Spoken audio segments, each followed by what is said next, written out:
Ya, motor listrik nih punya fitur yang biasanya cuma ada di motor-motor kelas atas. Ya, ada cruise control di motor yang satu ini. Padahal harganya terbilang terjangkau. Ini adalah Polytron Fox 200. Motor ini punya baterai 1,94 kWh dengan klaim jarak tempuh sampai 85 km dalam sekali isi ulang penuh.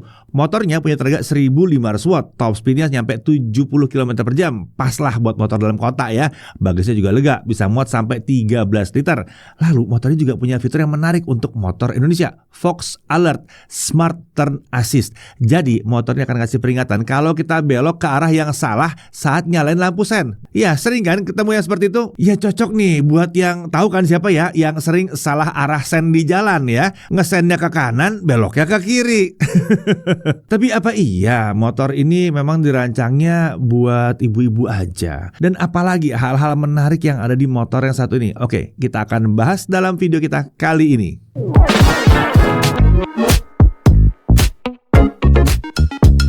Ya, Polytron Fox 200 ini bukan motor listrik pertama dari perusahaan nasional kita ini. Ya, untuk lini Fox aja, Polytron sebelumnya sudah menghadirkan Fox R, Fox S, dan Fox 500. Ada yang udah pernah pakai? Nah, untuk Fox 200 ini disiapkan Polytron untuk macan ya. Mamah cantik maksudnya. Jadi target utamanya memang untuk kaum hawa. Sebentar, reviewer kami cowok semua sih. Tapi gak apa-apa juga ya. Kita tetap lanjut ya review motor listrik ini. Kali ini kita akan review bareng sama Ihsan dan teman-teman lainnya. Tapi gak bareng saya, gak cocok. Oke, untuk spesifikasinya, jarak tempuhnya nyampe 85 km, motor penggeraknya 1,5 kW atau setara 2 PS, torsi mesin atau dinamonya di 153 Nm, baterainya LFP, kapasitasnya 1,94 kWh atau 72 volt 27 ampere. Untuk pengisian baterai diklaim bisa kisaran 4-5 jam. Untuk charger bawaannya ini bisa ngisi ulang baterainya sampai 450 watt dan sudah support fast charging hingga 25 ampere juga. Untuk mode berkendara ada dua ya, ada normal dan ada sport. Kecepatan maksimumnya di 50 km per jam di mode normal dan 70 km per jam di mode sport. Dimensity motor ini 1800 x 705 x 1145 mm. Terbilang motor yang mungil ya, jadi memang terasa pas untuk kaum hawa. Tinggi bangkunya dari kisaran 70 cm untuk pengendara dan sekitar 75 cm untuk penumpang. Jarak sumbu roda atau wheelbase-nya adalah 1285 mm. Bobot motor ini ada di kisaran 91 kg dan dia bisa mengangkut beban hingga 120 kg. Untuk kapasitas bagasinya adalah 13 liter dan ini bisa muat satu helm berukuran full face. Untuk ban depan, dia menggunakan velg 12 inci dengan ukuran ban di 90/90. Untuk ban belakang, dia pakai velg 10 inci dengan ukuran ban 100/90. Remnya pakai disc brake depan belakang dan tentunya punya energy recovery regenerative brake.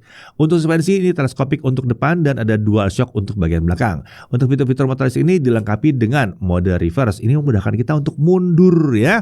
Lalu ada cruise control yang bisa menjaga dan mempertahankan kecepatan motor saat berkendara. Ada Fox Alert, ini fitur yang berfungsi untuk mengingatkan kita saat lampu sen menyala lebih dari 5 detik. Ini supaya kita nggak lupa matiin lampu sennya ya. Atau kalau arah beloknya nggak sesuai dengan arah lampu sen ya. Contohnya lampu sen nyala ke kanan tapi kita belok ke kiri atau sebaliknya. Dalam kondisi ini Fox Alert akan aktif. Lampu sen berkedip lebih cepat disertai bunyi peringatan. Nah, motor ini dijanjikan bisa terhubung ke smartphone melalui aplikasi Polytron EV. Hanya saja saat ini dibuat memang aplikasi tersebut masih dalam pengembangan ya untuk motor yang satu ini. Jadi kami belum sempat untuk mencobanya. Oke, sekarang kita coba lihat sekeliling motor ini ya. Mulai dari bagian dashboard. Tampilannya kurang lebih seperti ini ya. Di tengah ada speedometer digital berukuran cukup besar. Ini tentunya untuk menunjukkan kecepatan motor. Di sisi kiri ada indikator baterai dalam bentuk bar dengan 5 segmen. Jadi asumsinya satu segmen itu mewakili sekitar 20%. Selain itu ada indikator status charging di area ini. Ada juga indikator mode berkendara yang sedang aktif. D untuk drive, S untuk mode sport. Di sisi kanan ada area yang isi tampilannya bisa diganti dengan opsi EST atau perkiraan sisa jarak tempuh berdasarkan sisa baterai, odo atau total jarak yang sudah ditempuh oleh motor, trip atau jarak yang ditempuh dari terakhir kali kita meriset parameter ini. Ada juga SOC atau sisa baterai dalam persentase. Di bagian atas ada deretan indikator untuk sen kiri, lampu motor, sender motor, penanda motor terkunci, ready untuk menandakan motor siap dibawa jalan, cruise control, mode reverse, rem, dan sen kanan. Sekarang kita beralih ke stang bagian kanan. Di sini tentunya ada handle gas ya. Ada juga tuas rem depan di depan handle gas. Lalu ada juga beberapa tombol dan saklar yang bisa kita jangkau dengan jempol kita saat berkendara. Di sini ada tombol R. Kalau ini ditekan, ia berfungsi sebagai selektor untuk mengganti tampilan informasi yang ada di sisi kanan dashboard. Kalau kita tekan dan tahan, lalu kita putar gas, ini berfungsi untuk mode reverse atau menjalankan motor ini ke arah belakang alias mundur ya. Ada juga saklar lampu utama, tombol cruise control, dan tombol pengaturan mode berkendara. Sementara di stang sebelah kiri terdapat handle dan tuas rem belakang ada di dekatnya. Ada juga tombol dan saklar yang bisa dijangkau dengan jempol kiri kita. Di sini ada switch lampu jauh dan dekat, saklar lampu sen, tombol klakson, dan tombol parkir.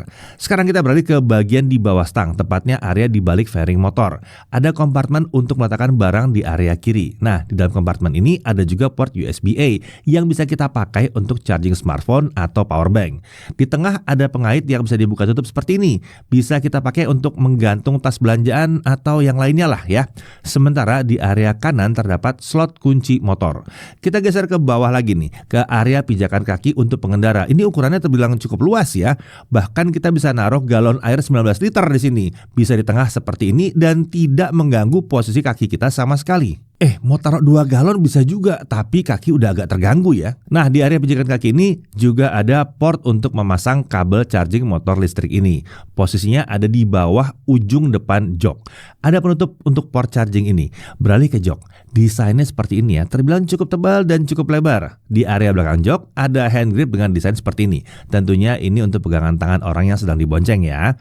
Bagasi seperti biasa di motor tipe skuter tentunya ada di bawah jok. Jadi untuk mengaksesnya, jok harus dibuka atau diangkat seperti ini. Nah, cara untuk membuka jok ini kita putar kunci kontak ke kiri. Setelah pengunci jok terbuka, angkat aja joknya. Saat jok ini dibuka, selain ada area bagasi yang luas, terlihat juga ada MCB atau sekring listrik. Kalau motor ini tidak digunakan dalam beberapa hari, saran kami saklar MCB ini dipindahkan ke off. Ini akan menjaga baterai kita bisa awet dan panjang umur serta untuk keamanan juga. Nah, untuk standar atau penyangga motor ini ada 2, yaitu standar samping dan standar tengah. Posisinya kurang lebih mirip dengan motor tipe skuter pada umumnya. Nah, standar tengah ini terbilang nyaman digunakan dan untuk menggunakannya pun terasa effortless ya. Cukup injak dan tarik sedikit motor, ringan. Terasa desainnya memang sudah pas di sini. Terkait bagian lain dari motor ini, di sisi depan tentunya ada jajaran lampu yang umum ada di sisi depan motor ya. Untuk lampu utamanya sendiri terdiri dari 2 bagian, lampu senja dan lampu besar. Desainnya seperti ini ya. Lalu untuk sisi belakang ada juga jajaran lampu belakang dengan desain seperti ini. Masih terlihat cukup senada ya dengan lampu depan. Semua lampu di motor ini sudah pakai LED ya. Oke, sekarang kita coba pakai motor ini. Jok motor ini terasa empuk saat kami duduki. Ukurannya juga terasa pas, tidak terlalu lebar, tidak terlalu sempit. Terbilang nyaman lah. Untuk posisi duduk pengendara saat dicoba oleh tim kami yang tingginya 175 cm, sepertinya motor ini memang bukan didesain untuk pengendara yang badannya setinggi ini. Pijakan kaki pengendara terbilang agak tinggi. Jadi ini membuat pengendara yang tinggi akan merasa posisinya sedikit jongkok, bukan duduk dengan baik. Tapi untuk yang tinggi badannya 144 sampai 165 cm ini udah terbilang pas. Paha bisa ditopang dengan baik, kaki juga bisa menapak ke tanah dengan baik. Nah, tadi kan coba oleh laki-laki. Nah, kalau coba perempuan gimana? Saat tim kami mencoba motor ini, posisi duduk terbilang pas dan nyaman. Membawa motor ini juga katanya terasa mudah, tidak butuh penyesuaian khusus. Nah, untuk posisi pijakan kaki yang tinggi ini wajar ya, karena baterai motor listrik ini memang ada di bawahnya. Imbasnya, bagasi motor ini jadi lega. Nah, saat kami coba, ini bisa menampung belanjaan yang ternyata cukup banyak juga. Atau kalau kita sedang parkir dan butuh nyimpen helm, bahkan helm full face pun bisa masuk ke dalam sini. Oke, beralih ke posisi penumpang atau orang yang dibonceng. Nah, saat reviewer kami mencoba membonceng reviewer yang lain ya, kami merasa bahwa footstep untuk penumpang ini agak terlalu maju, membuat kaki yang dibonceng seringkali mengganggu posisi kaki yang mengemudikan motor. Tapi saat dicoba oleh perempuan, posisinya terbilang cukup pas. Nah, di sini gangguan yang dirasakan saat digunakan oleh 2 reviewer laki-laki itu nggak dirasakan di sini ya. Jadi kami memang sedikit berharap posisinya sedikit lebih mundur. Tapi di posisi ini sebenarnya udah relatif pas saat digunakan oleh target pasar motor ini. Oh ya, membuka dan menutup footstep ini juga terbilang mudah ya, effortless di sini. Sekarang mari kita coba bawa motor ini jalan-jalan. Kita coba nyalakan dulu motor ini dengan memutar kontak ke kanan. Ini kan cara standarnya ya. Motor ini juga bisa dioperasikan secara keyless. Caranya pastikan motor dalam kondisi mati dan stang tidak dalam kondisi terkunci. Kemudian kita hanya perlu tekan dan tahan tombol unlock di remote motornya selama beberapa detik. Motor akan menyala dan langsung bisa digunakan. Ini berlaku kebalikannya juga ya. Kalau mematikan motor secara keyless, tekan dan tahan tombol lock di remote motornya beberapa saat. Oke, sekarang kembali ke posisi menyala ya. Secara standar, motor akan ada di mode P atau parking. Nah, untuk masuk ke mode drive, kita bisa tekan tombol P ini sampai tulisan ready muncul di dashboard. Kalau mau beralih antara mode drive dan sport, kita bisa menekan tombol ini.